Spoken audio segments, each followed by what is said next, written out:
আসসালামু আলাইকুম। আজ ২৯ নভেম্বর ২০২৫ শনিবার। আজকের প্রধান প্রধান খবর নিয়ে উপস্থিত হয়েছি আমি আনোয়ার বাবু। প্রথমে সংবাদ শিরোনাম, এরপর বিস্তারিত। খালেদা জিয়ার অবস্থা অত্যন্ত সংকটাপন্ন। শাহবাগে গানের আর্তনাদ কর্মসূচিতে মিছিল নিয়ে জুলাই মঞ্চের কর্মীরা ধাক্কাধাক্কি। খালেদা জিয়ার অসুস্থতা, তারেক রহমান দেশে ফিরতে পারেন দ্রুতই। আসাদুজ্জামান খান কামালকে দিয়ে প্রত্যর্পণ শুরুর আশা বাংলাদেশে। জনসচেতনতা সৃষ্টি, ক্ষতি কমানোর প্রধান উপায়। ভূমিকম্পের খবর। দেশের মানুষ পুরনো বস্তা পচা রাজনীতি আর দেখতে চায় না উল্লেখ করে জামায়াতে ইসলামীর আমির ডাক্তার শফিকুর রহমান বলেছেন, নতুন বাংলাদেশ আর পুরনো ফর্মুলায় চলবে না। অবৈধ অভিবাসী ৩৯ বাংলাদেশিকে ফেরত পাঠালো যুক্তরাষ্ট্র। সংশোধিত পুলিশ কমিশন আইন এবং এনজিও সংক্রান্ত আইন পাশ করা নিয়ে গভীর উদ্বেগ জানিয়েছে বিএনপি। নির্বাচনের আগে এমন পদক্ষেপ নেওয়া থেকে অন্তর্বর্তী সরকারকে বিরত থাকার আহ্বান জানিয়েছে বিএনপি। যৌথ বাহিনীর অভিযানে সারা দেশে গ্রেপ্তার ৪৪ জন। চট্টগ্রামের কোতোয়ালি থানার পাশে ছিনতাইকারীর ছুরিকাঘাতে মোহাম্মদ ইসমাইল নামের ৩০ বছর বয়সী এক ভ্রাম্যমাণ চা দোকানি নিহত হয়েছে। ব্রাহ্মণবাড়িয়ায় বিএনপির দুই পক্ষের বিরোধ, সাবেক ছাত্রদল নেতাকে গুলি করে হত্যা। বিতর্কিত ব্যবসায়ী ও পদ্মা ব্যাংকের সাবেক চেয়ারম্যান চৌধুরী নাফিস শরাফত, তার স্ত্রী, ছেলে ও এক সহযোগীর বিরুদ্ধে ১৬১৩ কোটি টাকা বিদেশে পাচারের অভিযোগ এনে মামলা করেছে সিআইডি। জামালপুর জেলা কারাগারে সহ বন্দীদের মারধরে গুরুতর আহত এক বন্দী চিকিৎসাধীন অবস্থায় ঢাকা মেডিকেল কলেজ হাসপাতালে মারা গিয়েছে। সিলেটে কিশোর গ্যাংদের এক পক্ষের ছুরিকাঘাতে অপর পক্ষের প্রধান শাহ মাহমুদ হাসান তপু নামের ১৭ বছর বয়সী এক কিশোর নিহত হয়েছে। গত বৃহস্পতিবার নগরীর এয়ারপোর্ট থানার ইলশাকান্দি এলাকায় খুন হন সে। এই ঘটনায় ৩ জনকে আটক করেছে পুলিশ। পাবনায় দুই দলের সংঘর্ষ, গুলি ছোড়া যুবককে নিয়ে বিএনপি জামায়াতের পাল্টাপাল্টি দাবি। আন্তর্জাতিক খবরে দেখা যাচ্ছে, সিরিয়ায় ইসরায়েলের হামলায় নিহত ১৩ জন।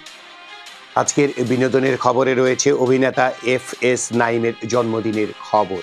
এই ছিল আজকের খবরের প্রধান প্রধান শিরোনাম। এবার বিস্তারিত। খালেদা জিয়ার অবস্থা অত্যন্ত সংকটাপন্ন। এই খবরের ভেতরে দেখা যাচ্ছে, বিএনপির চেয়ারপারসন ও সাবেক প্রধানমন্ত্রী খালেদা জিয়া ফুসফুসের সংক্রমণ থেকে শ্বাসকষ্ট নিয়ে হাসপাতালে ভর্তি হয়েছিলেন। এরপর দেখা দেয় নিউমোনিয়া।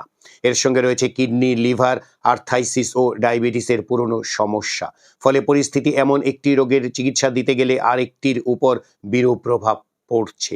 এমন পরিস্থিতিতে খালেদা জিয়ার শারীরিক অবস্থাকে অত্যন্ত সংকটময় বলে উল্লেখ করেছেন বিএনপির মহাসচিব মির্জা ফখরুল ইসলাম আলমগীর।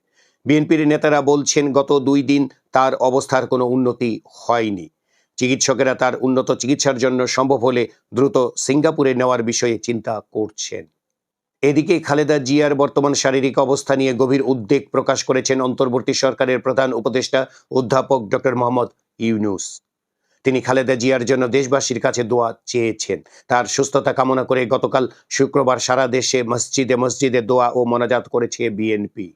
শাহবাগে গানের আর্তনাদ কর্মসূচিতে মিছিল নিয়ে জুলাই মঞ্চের কর্মীরা ধাক্কাধাক্কি। এই খবরের ভেতরে দেখা যাচ্ছে, বাউল শিল্পী আবুল সরকারের নিঃশর্ত মুক্তি এবং মানিকগঞ্জে বাউল শিল্পীদের উপর হামলাকারীদের বিচারের দাবিতে রাজধানীর শাহবাগে গানের আর্তনাদ শিরোনামে একটি কর্মসূচি দিয়েছিল সম্প্রীতি যাত্রা নামে লেখক, শিল্পী, অধিকার কর্মী ও বামপন্থী রাজনৈতিক কর্মীদের একটি প্ল্যাটফর্ম।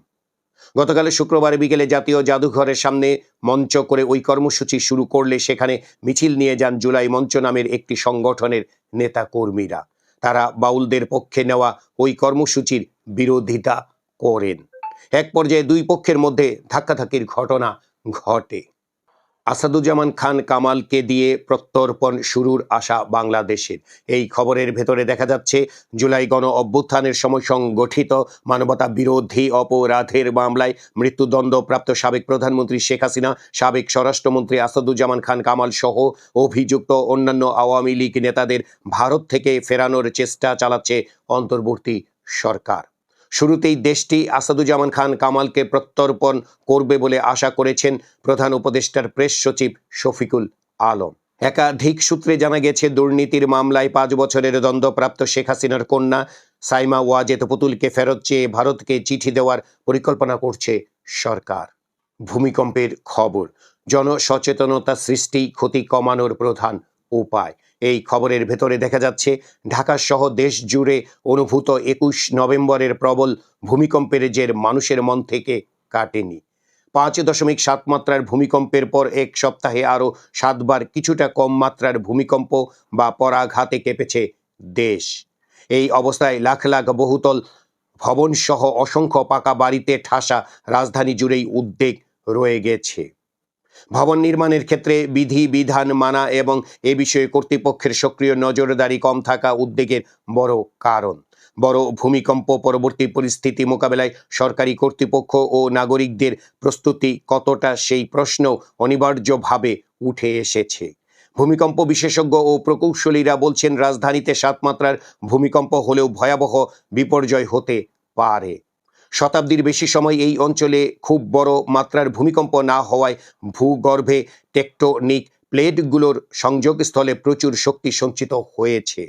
এ কারণে এখানে বড় ভূমিকম্পের আশঙ্কা রয়েছে।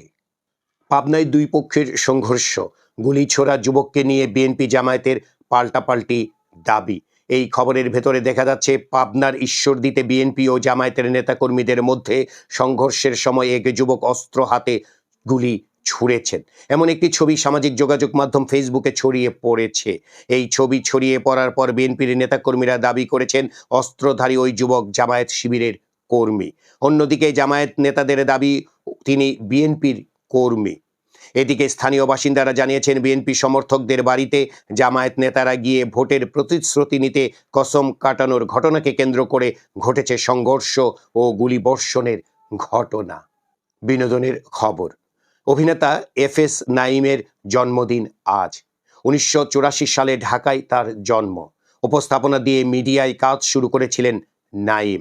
টিভি নাটকে অভিনয় করেন ২০০৬ সাল থেকে। কারাগার সিরিজ দিয়ে নতুনভাবে আলোচনায় উঠে আসেন তিনি।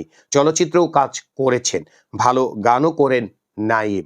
এই ছিল আজকের খবরের প্রধান শিরোনাম এবং খবর। আমাদের এই খবর নিয়ে আপনাদের যদি কোনো মতামত থাকে তাহলে কমেন্ট বক্সে জানাতে পারেন।